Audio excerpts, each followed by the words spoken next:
Olá, meus irmãos, povo de Deus, Pai seja convosco, sejam bem-vindos. Vocês estão no canal Bíblia Aberta, edificando vidas através da palavra de Deus. Para quem não me conhece, deixe-me eu me apresentar. Eu sou o pastor Fábio Pereira e nós vamos a mais um vídeo do nosso canal, hoje trazendo um assunto muito importante e fundamental para a fé cristã. Todo cristão, de um modo geral, deve ter uma noção do contexto histórico-cultural das passagens da Bíblia Sagrada. Mas antes de entrar no vídeo, eu quero logo externar a minha gratidão a Deus nessa oportunidade. Hoje, nesse exato momento que eu gravo esse vídeo, 17 de julho de 2021, às 20 horas e 20 minutos, e eu quero externar minha gratidão a Deus, porque hoje o canal alcançou a marca de 3.000 inscritos. Bendito seja o nome do Senhor. Eu glorifico muito a Deus por essa marca. Eu agradeço muito a Deus por você fazer parte dessa história, por você abraçar essa causa, por você desejar edificar vidas através da palavra de Deus. E você faz isso todas as vezes que você compartilha nossos vídeos, todas as vezes que você curte, deixa seu like, todas as vezes que você comenta, você está contribuindo para esse crescimento, para a história do canal Bíblia Aberta. E você que está aqui pela primeira vez, ainda não é inscrito, aqui embaixo tem um botão vermelho, inscreva-se, clique nele e faça parte dessa história, faça parte dessa família. Que Deus em Cristo te abençoe poderosamente. Eu sou muito grato a todos os inscritos, sou muito grato também àqueles que sempre assistem os nossos vídeos. E você que está aí assistindo, não perca tempo, clique nesse botão vermelho e inscreva-se e venha fazer parte desta história. Tá bom, querido? Não esqueça também de deixar o seu like, de comentar. E aí você pode perguntar, mas por que eu tenho que comentar, que eu tenho que curtir, me inscrever? Porque quando você faz isso, você está contribuindo para que o YouTube recomende esse vídeo para mais pessoas e assim pessoas sejam alcançadas e edificadas através da palavra de Deus. Esse é o nosso intuito, compartilhar conhecimento da palavra do Senhor. Então, muito obrigado, que Deus te abençoe poderosamente. Eu sou muito grato a esses 3.000 inscritos. Tenho certeza que o canal vai crescer muito mais e nós contamos com você nessa jornada para a glória de Deus, ok? Minha gratidão. Então vamos aqui ao nosso tema nessa oportunidade. Vamos falar a respeito do contexto histórico-cultural. E eu vou começar fazendo algumas considerações. Nesse vídeo nós vamos abordar esses 3 pontos, essas 3 considerações. A primeira é: por que é importante analisar o texto bíblico considerando o contexto cultural? Você já pensou nisso? Você tem essa noção? Você sabia dessa importância? Se você sabia, comente aí nos comentários. Se você não sabia, comente também. O importante é a gente interagir. Eu quero muito saber a sua opinião. Se você já sabia disso ou não, que é importante analisar o texto bíblico considerando o contexto cultural. Depois você vai entender por quê. Segundo ponto que nós queremos abordar: qual o contexto religioso e as principais ameaças e preocupações. Então, todas as vezes que você lê um texto sagrado, um texto da Bíblia, você precisa se atentar para o contexto religioso daquela época, quais as principais ameaças e também as preocupações. Isso é importante porque vai te ajudar muito em algumas passagens da Bíblia. Terceiro, nós vamos apresentar alguns métodos importantes para que você possa chegar a uma conclusão quando estiver fazendo uma análise cultural. Então eu tenho certeza que esse vídeo será uma bênção, então deixe logo o seu like, ok? Compartilhe aí com os seus contatos e vamos que vamos aprender um pouco mais da palavra de Deus. Vamos começar aqui trazendo o contexto cultural, que é abordando exatamente a primeira questão, a primeira consideração: porque é importante analisar o texto bíblico considerando o contexto cultural, ok? Por que isso é importante? Então eu coloquei aqui um breve resumo só para você ter uma noção. Você precisa entender, e você já sabe disso, eu tenho certeza, que a Bíblia cobre um período de 1.600 anos. Esse foi o tempo levado para que ela fosse escrita. E com isso, com o tempo, muitas coisas se perderam, muitas coisas se mudaram. A mentalidade do escritor não é a mentalidade que nós temos hoje. A época do escritor não é a mesma época que vivemos hoje, ok? A cultura não é mais a mesma, os costumes. Então, tudo isso é importante para que você tenha aí um entendimento a respeito do contexto cultural. Por isso que é importante, porque a Bíblia cobre todo esse período, e durante esse período muitas coisas elas foram se mudando, e você precisa entender o que o escritor escreveu, quando escreveu, qual era o contexto que ele estava vivendo para ter escrito determinado texto usando determinadas palavras. Te garanto que esse entendimento vai te ajudar muito. E aí a fonte, para você ter esse conhecimento, é só procurar livros que tratam exatamente do contexto cultural, tanto do Antigo Testamento quanto do Novo Testamento. Vou te dar aqui 2 exemplos para despertar a tua curiosidade. Os 2 exemplos são de Gênesis, capítulo 15 e o capítulo 31. Vamos primeiro a Gênesis, capítulo 15, verso 2. Você pode abrir a tua Bíblia, conferir, ler no celular se tiver disponível a Bíblia. Então, Gênesis 15, 2, esse texto, eu vou só falar do que se trata o texto para você entender. Trata exatamente quando Abraão mandou seu filho embora, seu filho Ismael, embora juntamente com a sua mãe. E aí o que me chama a atenção, assim que eu iniciei a minha fé em Cristo, eu ficava muito intrigado com essa passagem, porque Abraão era o homem mais rico daquela época e manda o seu filho Ismael embora com a sua mãe, sem lhe dar nada, sem lhe dar herança nenhuma. E aí eu ficava muito curioso, mas que pode, e Deus ainda permitiu aquela situação. Por isso, queridos, foram achados documentos na cidade enterrada de Nuzum, documentos datados de 2000 a 1500 a.C. E esses documentos, quando foram encontrados, eles mostram exatamente a cultura daquela época, o costume daquela época. E o costume era o seguinte: se tratando do assunto do texto que nós estamos abordando, quando Abraão ele tem um relacionamento com Agar e termina tendo um filho, aquele filho não era um filho legítimo do casamento oficial. Então, naquela época, quando se adotava um filho, ou até mesmo quando tinha um filho que não era do casamento legítimo, aquele filho ele era o herdeiro. Isso acontecia quando a esposa não poderia ter filhos, no caso como Sara, não poderia ter filho. Então aí Abraão pegou uma das suas escravas e terminou tendo um filho com ela, seguindo a própria orientação de Sara, porque era um costume daquela época. Isso é importante você entender. Então Ismael nasce e, logicamente, ele é o herdeiro de tudo. Porém, havia também um costume naquela época que, quando isso viesse a acontecer, ou quando um casal adotasse uma criança, um filho, e depois que tivesse adotado, ou depois de ter, no caso de Abraão, tido um filho com uma mulher que não fosse a sua mulher oficial, e quando essa mulher oficial tivesse um filho legítimo do casal, ou então depois de adotar o casal tivesse um filho legítimo, a cultura da época rezava que aquele filho, como no caso de Ismael, ele terminava perdendo todos os direitos de herança. É exatamente por isso que Abraão manda Ismael embora sem direito à herança, sem direito a nada, porque ele está vivendo dentro de um contexto onde a cultura é regida daquela forma.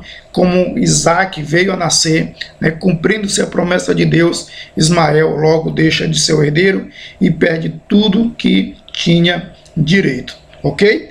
Você sabia desse contexto cultural? Você tinha noção por que o texto foi escrito assim, dessa forma? Por que Abraão simplesmente manda Ismael embora sem direito a nada, sendo Abraão o homem mais rico daquela época? Exatamente por causa do contexto cultural da época, daquela época, e do costume que se tinha, exatamente isso que eu acabei de relatar para os irmãos. Comente aí nos comentários, deixa aí sua opinião, se você aprendeu, se já sabia Se essa dica foi útil para você, esse conhecimento vai te trazer luz ao ler o texto, deixe o seu comentário aí, é muito importante. Eu quero ler e quero interagir com você.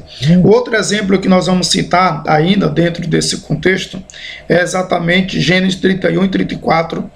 Nessa história nós temos aí o relato de quando Jacó está indo embora, fugindo na verdade, juntamente com sua família, e a sua esposa Raquel, ela pega os ídolos do seu pai, coloca no animal que ela vai viajar, e ela se assenta naquele animal, porque ela sabia que estaria fugindo com a sua família, e aí sabia também que o seu pai viria atrás de Jacó, e como ela estava no período menstrual, e de acordo com a cultura da época, ela não poderia ser tocada, ela não poderia ser removida do animal que ela estava assentando. Então Raquel, sabiamente, ela pega os ídolos do pai dela e leva consigo exatamente no animal em que ela estava amontada. Até aí tudo bem, ok.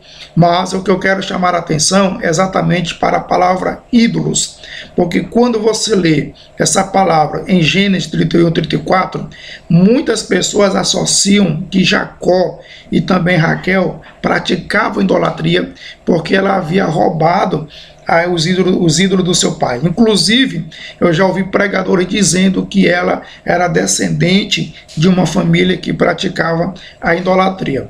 Irmãos, por isso que é importante você conhecer o contexto cultural. Vejamos, a palavra ídolos, ela vem do hebraico terafins, e essa palavra traduzida para o nosso idioma quer dizer exatamente imagem, ou simplesmente um objeto. Na verdade, esses ídolos que o texto relata, que terafins, que eram objetos, pequenos objetos, e esses pequenos objetos geralmente eram quadrados, e eles serviam simplesmente de comprovantes de posse de terra ou propriedades. Na verdade, o que estava acontecendo naquele momento é que Raquel roubou a herança que lhe pertencia, que estava com seu pai, porque havia outra cultura que os filhos só tinham direito à herança após a morte do pai. E aí Raquel estava fugindo com Jacó. Primeiro, ela não poderia dizer que ia fugir. Ela não poderia pedir a sua herança. Então ela pegou os ídolos do seu pai, ou seja, a herança que lhe pertencia, que ainda estava sob o domínio do seu pai.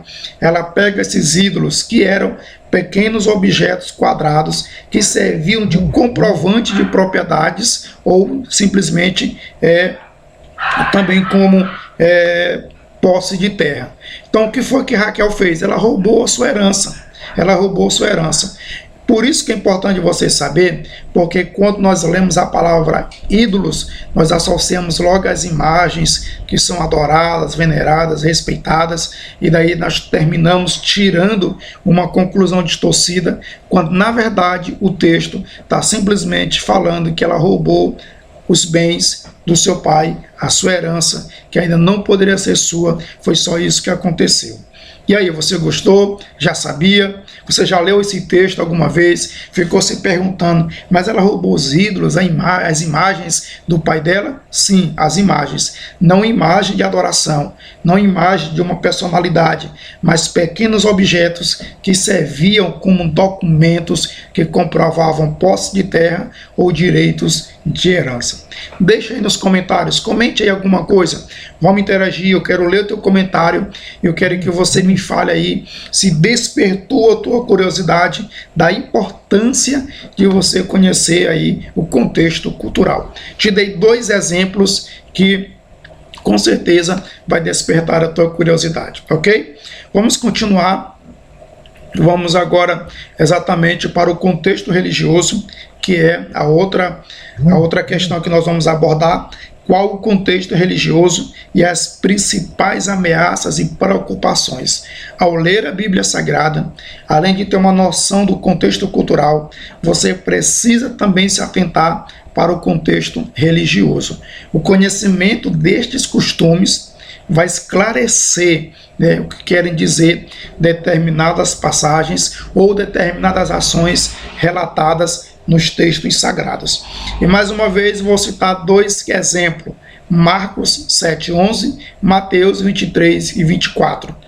Em Marcos 7:11, nós temos aí uma abordagem a respeito do Corban, quando Jesus condena, né, o Corban. Primeira coisa que você pode ficar se perguntando, Corban, o que é isso mesmo? Você já leu isso na Bíblia Sagrada? Se leu, se não leu, comente aí. Deixe o seu comentário. Corban, na verdade, era um costume judaico. Que costume era esse? Era quando uma pessoa ainda viva, nos seus dias, ainda viva, ela fazia um voto ao Senhor, consagrando todos os seus bens ao tesouro, ao templo. Quando ela morresse, né, quando essa pessoa morresse, ela ficava isento da responsabilidade de cuidar dos seus pais. Vou te dar um exemplo. Vamos supor que uma pessoa tinha muitos bens na sua juventude, e aí, de uma forma egoísta, para não deixar seus bens para outras pessoas, para os seus pais ou até mesmo para os seus descendentes, o que eles faziam, né? Numa atitude orgulhosa, faziam esse voto com Deus, se comprometendo que após a sua morte, todos esses bens deveriam ser entregues à casa do tesouro, deveriam ser entregues ao templo. Isso isentava as pessoas de algumas responsabilidades, principalmente com os pais.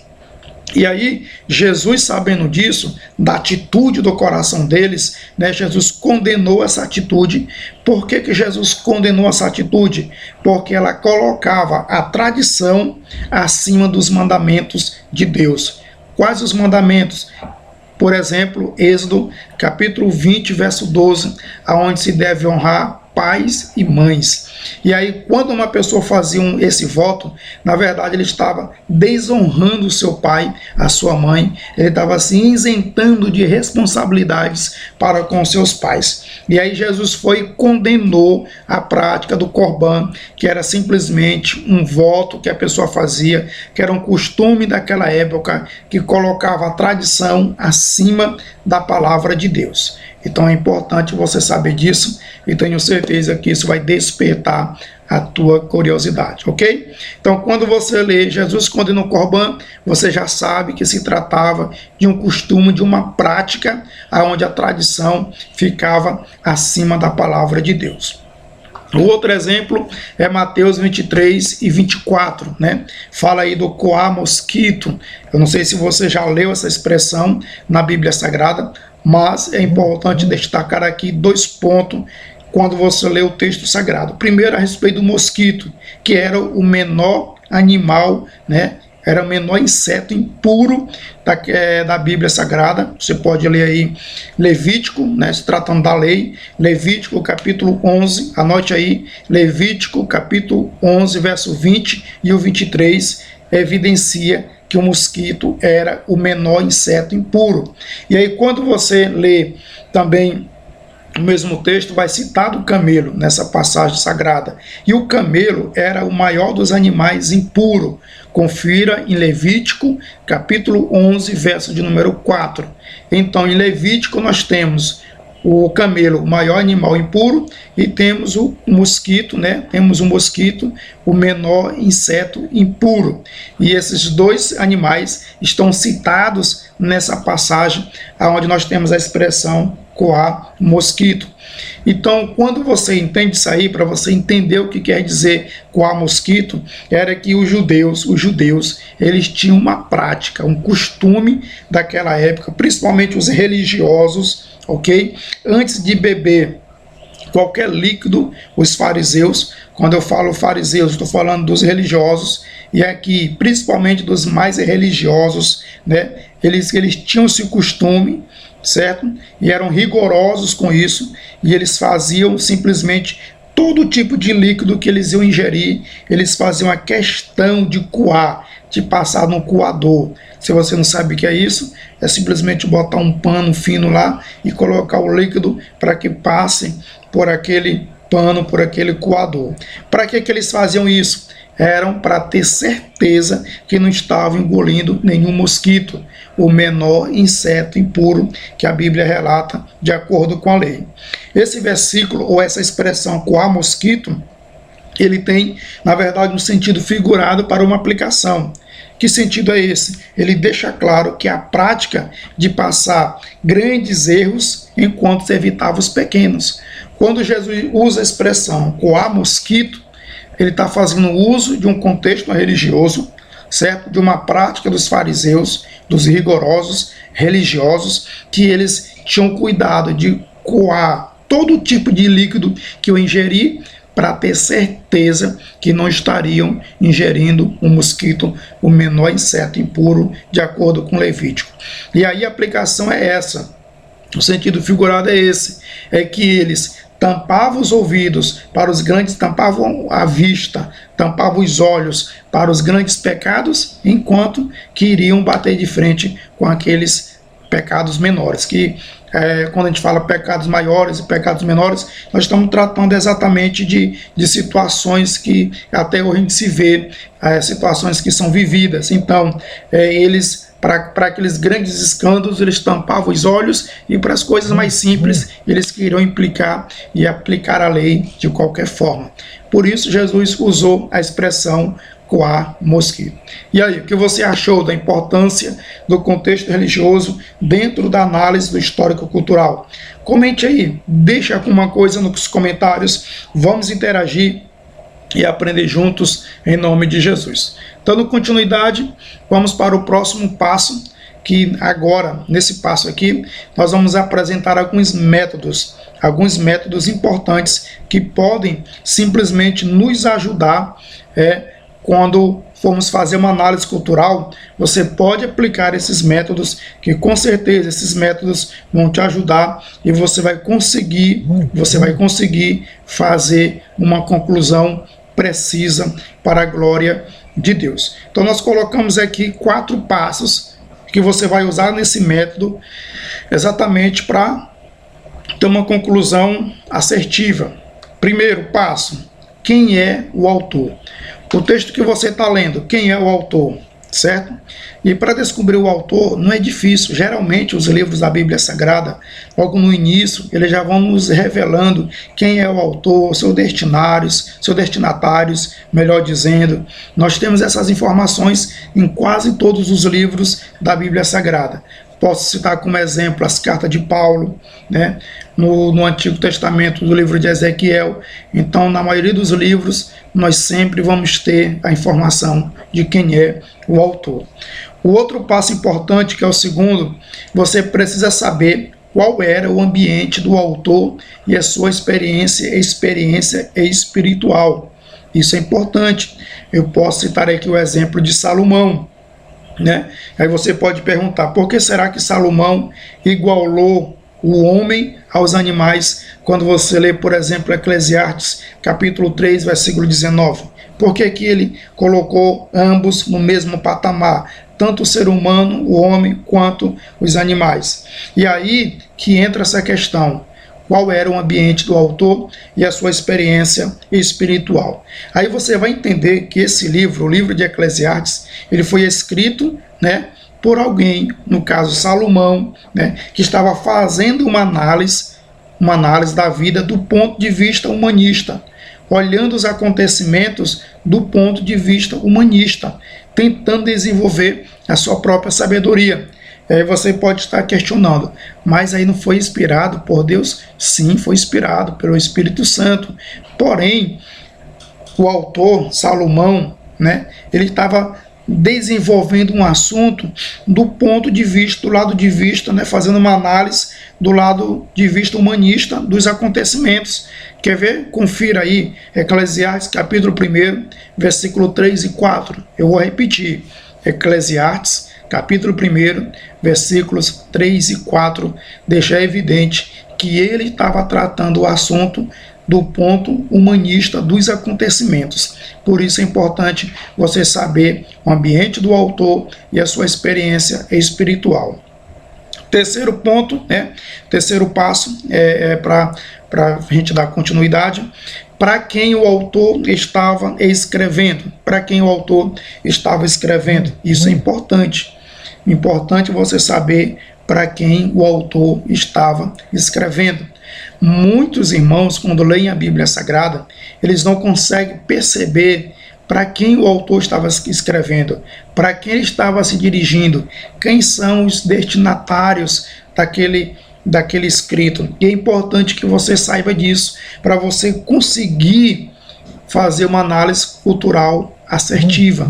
Você precisa saber disso. E o quarto passo, qual o contexto imediato? Qual o contexto imediato? É importante isso aqui também. Então nós temos aqui 4 passos importantes na conclusão da análise cultural. Primeiro, quem é o autor?